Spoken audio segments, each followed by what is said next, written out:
तरह से भूमि अधिग्रहण नियम की जो धाराएं हैं, जो धारा 4, धारा 6, धारा 9, इन सभी का जिक्र हम इस पूरे प्रकरण में आगे सुनते रहेंगे। लेकिन सबसे पहले आप हमारे दर्शकों को समझा दीजिए कि ये धाराएं क्या कहती हैं, कितनी स्ट्रांग है, किस वजह से इनका निर्माण किया गया था और कैसे इतनी आसानी से इन्हें जाने दिया गया।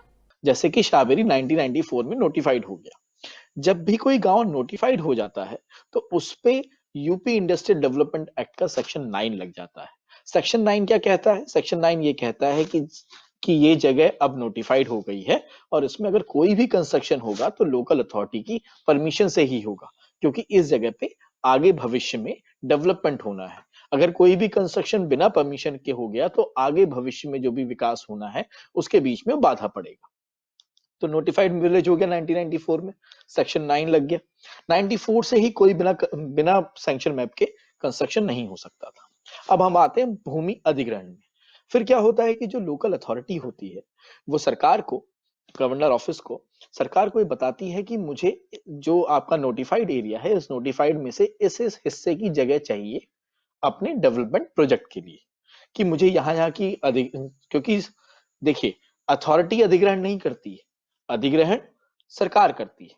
तो अथॉरिटी सरकार को बताती है कि इस जगह की मुझे भूमि अधिग्रहण करके दीजिए, यहाँ पे ये मेरी परियोजनाएं आगे भविष्य में आने वाली। तो सेक्शन 4 में सबसे पहले क्या होता है कि सरकार एक नोटिफिकेशन लगाती है जिसमें बताती है कि हम ये एरिया की जगह इसमें वो अधिग्रहण करने वाले हैं। अगर किसी को कोई आपत्ति है तो सेक्शन 5 में वो ऑब्जेक्शन फाइल कर दे। इसके लिए special land acquisition officer appoint किए जाते हैं। सेक्शन 5 में जब वो नोटिफिकेशन, जब ऑब्जेक्शन फाइल हो जाते हैं, उनकी सुनवाई होती है, दोनों पक्षों की सुनवाई होती है।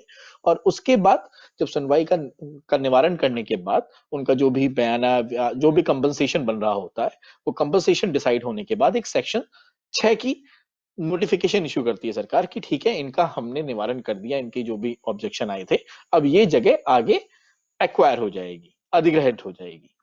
उस सेक्शन 6 के बाद फिर सेक्शन 9 की कार्रवाई होती है। जिस सेक्शन 9 की कार्रवाई में फिर जो मालिकाना हक है, क्योंकि जो भी कंपनसेशन का अमाउंट होता है वो ट्रेजरर ऑफिस में सबमिट हो जाता है और जो भी जमीन मालिक होते हैं वहां से अपना कंपनसेशन अमाउंट दे सकते हैं। सेक्शन 9 की कार्रवाई होने के बाद क्या होता है, जो मालिकाना हक होता है वो अथॉरिटी के नाम पे चला जाता है और अथॉरिटी धीरे धीरे कब्जा जमीन का लेना शुरू कर देती है।